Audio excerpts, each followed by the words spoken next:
നാളികേരത്തിന്റെ നാട്ടിലെനിക്കൊരു നാഴിയിടങ്ങഴി മണ്ണുണ്ട്. നാളികേരത്തിന്റെ നാട്ടിലെനിക്കൊരു നാഴിയിടങ്ങഴി മണ്ണുണ്ട്. ഒരു നാഴിയിടങ്ങഴി മണ്ണുണ്ട്. അതിൽ നാരായണ കിളിക്കൂട് പോലുള്ളൊരു 4 കാലോലപ്പുരയുണ്ട്. നാളികേരത്തിന്റെ നാട്ടിലെനിക്കൊരു നാഴിയിടങ്ങഴി മണ്ണുണ്ട്. ഒരു നാഴിയിടങ്ങഴി മണ്ണുണ്ട്. ആകാശവാണി കോഴിക്കോട് നിലയത്തിന്റെയും ചവറ കൾച്ചറൽ സെന്ററിന്റെയും ക്ഷണം സ്വീകരിച്ച് ഈ പരിപാടിയിൽ പങ്കെടുക്കാൻ എത്തിയിട്ടുള്ള ബഹുമാന്യരായ Kalpetta Narayanan master, VT Murali sir, Kozhikode ആകാശവാണിയുടെ director engineering Shri David Godwin Jnanaraj, Chavara cultural centre director father John Mannarthala, Kozhikode ആകാശവാണിയുടെ പ്രോഗ്രാം മേധാവി ശ്രീ ദേവി ശരത്ചന്ദ്രൻ, ഞങ്ങളുടെ ക്ഷണം സ്വീകരിച്ചെത്തിയ ഏവരെയും ഹൃദയത്തിന്റെ ഭാഷയിൽ സ്വാഗതം ചെയ്യുകയാണ്. ഈ ആകാശവാണി ഗായക സംഘം ഭാസ്കരൻ മാസ്റ്ററുടെ 18ഓളം പാട്ടുകൾ അവതരിപ്പിക്കുന്ന ഒരു ധന്യ സായാഹ്നം കൂടി നമ്മളെ കാത്തിരിക്കുന്നുണ്ട്. ഇവിടെ 2 പ്രഭാഷണങ്ങളാണ് ആദ്യം നടക്കാൻ പോകുന്നത്. കൽപ്പറ്റ നാരായണൻ മാഷ് അനുസ്മരണ പ്രഭാഷണം നിർവഹിക്കും. മുരളിച്ചേട്ടൻ ആമുഖ ഭാഷണം നിർവഹിക്കും. 1949 ജയകേരളത്തിൽ ഭാസ്കരൻ മാസ്റ്റർ പ്രസിദ്ധീകരിച്ച ഝണ്ഡ ഊഞ്ച രഹേ ഹമാര എന്നൊരു കവിതയുണ്ട്. ആ കവിത ആലപിച്ചുകൊണ്ട് ഈ പരിപാടി തുടക്കമാവുകയാണ്. ഇതിന്റെ ആമുഖ ഭാഷണം നിർവഹിക്കുന്നത് മുരളിച്ചേട്ടനാണ്. കവിതാലാപനവും അദ്ദേഹം തന്നെ നിർവഹിക്കുന്നു.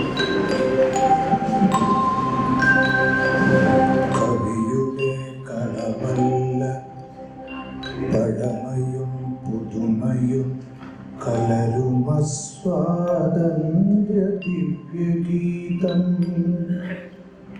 ഉയരുന്നു വാനാകെ ഉലയുന്നു കാറ്റിൽ വീണുലയുന്നു കാലത്തെ ചുറ്റിടുന്നു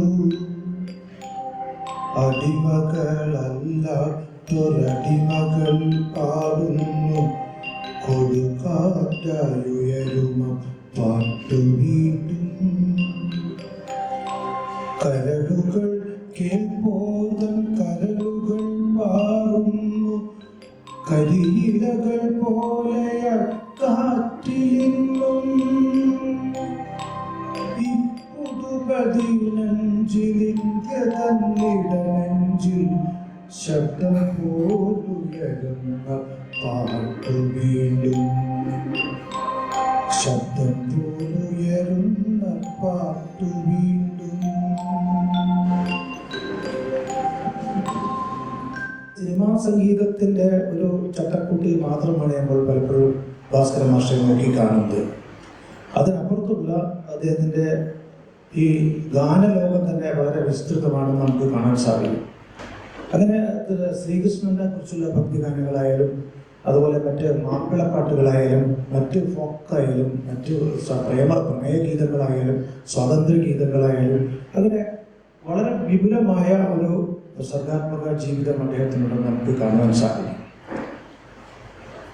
മറ്റ് പല ഗാനരചയിതാക്കളും വയലാറായാലും ONV ആയാലും ഒക്കെ നമ്മുടെ സാമൂഹ്യമായ ഒരുപാട് കാര്യങ്ങൾ കൈകാര്യം ചെയ്തിട്ടുള്ളവരാണെങ്കിലും അവരുടെ കവിതകളിലും പാട്ടുകളിലും ഒക്കെ ഒരുപാട് സാമൂഹ്യ വീക്ഷണമൊക്കെ ഉള്ളത് ആളുകളാണെങ്കിലും ഭാസ്കര മാഷെ സംബന്ധിച്ചിടത്തോളം അങ്ങനെ ഒരു ജീവിതം തന്നെ നയിച്ചിട്ടുള്ള ഒരാളാണ്.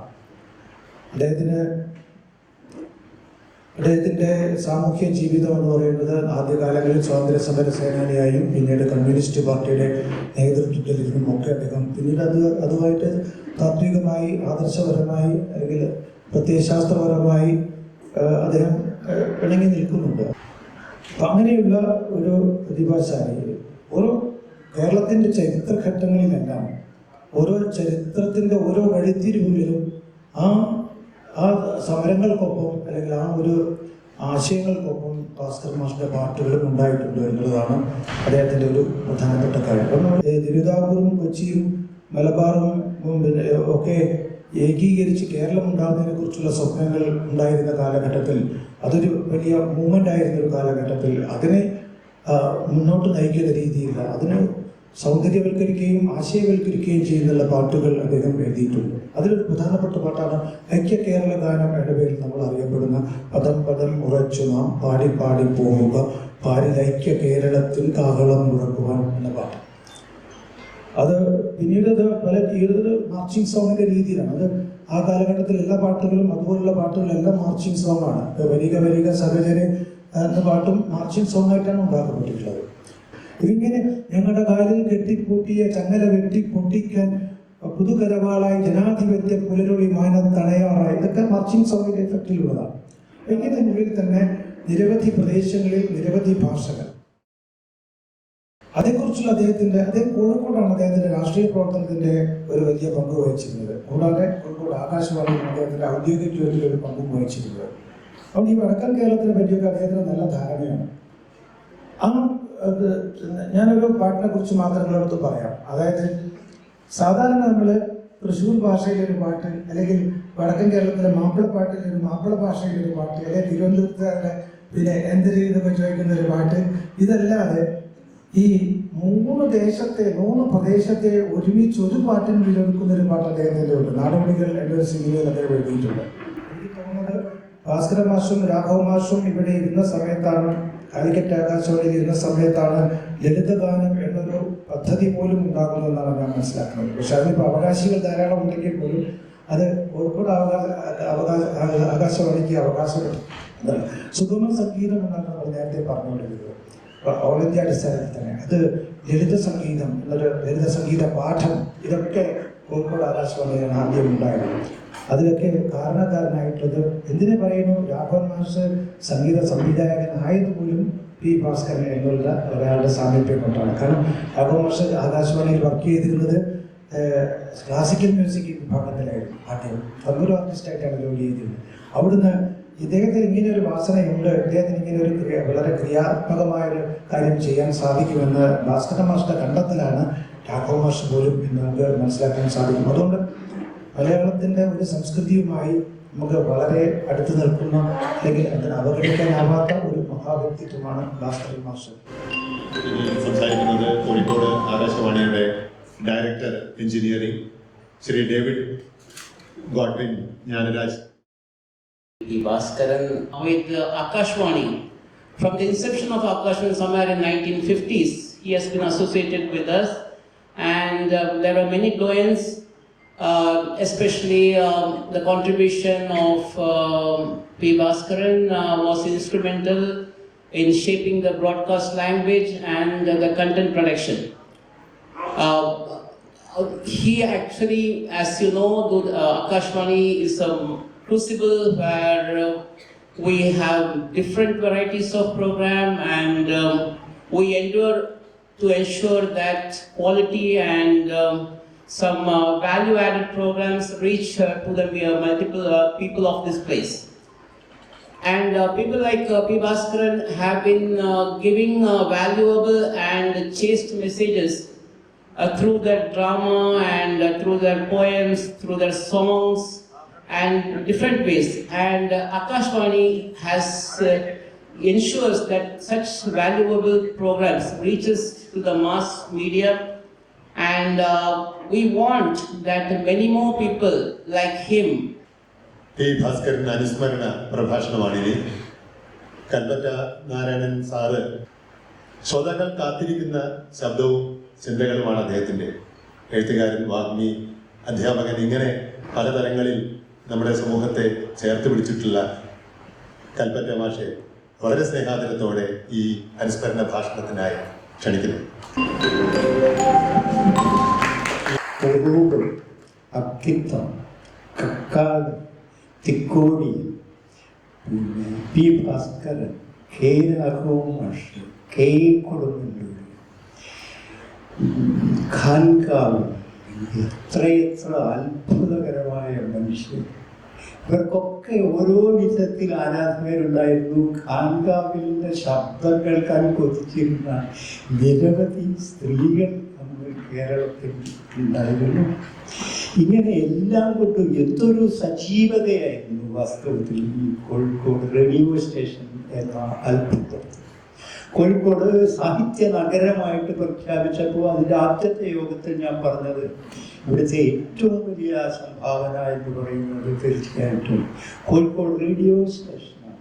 ഞാൻ പറഞ്ഞ മഹാപുരുഷന്മാരൊക്കെ ഇരിക്കും കാലാന്തരത്തിൽ നമ്മുടെ ജീവിതത്തിൻ്റെ ഭാഗമായി തീർന്നത് പി ഭാസ്കരനും കെ രാഘവൻ മാഷും.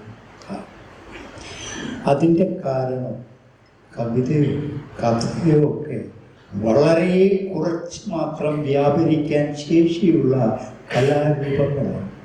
സംഗീതം അതെ അതിൻ്റെ ഉയർന്ന നിലയിൽ ഇപ്പോൾ MD രാമനാഥനോ അല്ലെങ്കിൽ കവിത എഴുതുന്ന ആറ്റൂർ രവിവർമ്മയോ വളരെ കുറച്ച് അനുചരന്മാരെയാണ് സൃഷ്ടിച്ചിട്ടുള്ളത്. പക്ഷേ ചലച്ചിത്രഗാനം അങ്ങനെയല്ല.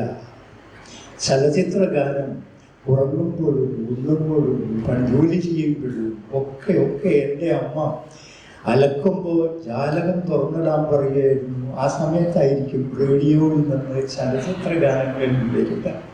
ഇങ്ങനെ ചലച്ചിത്ര ഗാനങ്ങളിൽ മുങ്ങി മുഴുകിയ ഒരു ലോകം സാധാരണ മനുഷ്യരുടെ പ്രണയത്തിൻ്റെ മാധ്യമമായി തീർന്ന എത്ര ഗാനങ്ങളാണ് പി ഭാസ്കരനിൽ നിന്നും ഉണ്ടായത്.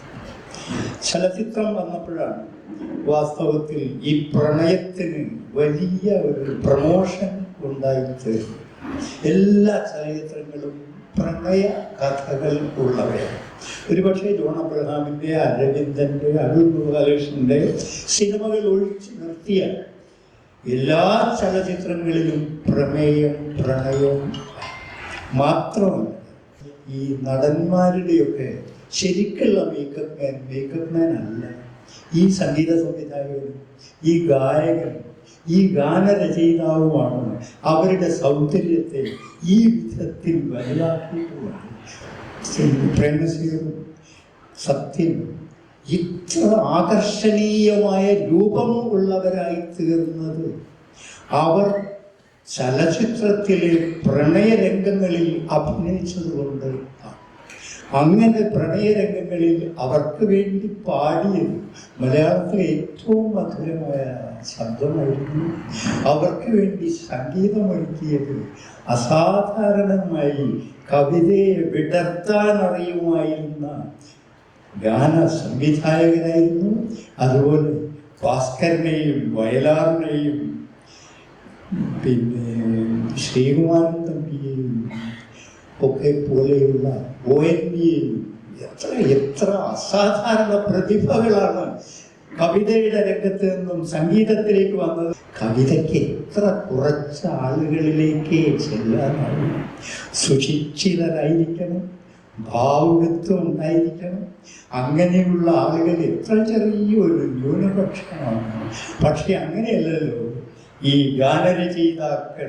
അവരുടെ ഗാനം സംഗീതത്തിൻ്റെ വൈദ്യുതി പ്രവേശിക്കുമ്പോൾ അത്ഭുതകരമായി പരിവർത്തിച്ച് അതിമോഹനമായ ശബ്ദമുള്ള ഒരാളിലൂടെ പുറത്തു വരുമ്പോൾ അതൊന്നുകൂടി മധുരമായി തീർന്ന് വ്യാപിക്കുന്ന ഈ ചലച്ചിത്ര ഗാനത്തോട് മത്സരിക്കാൻ ഒരു കവിക്കും സാധ്യമല്ല.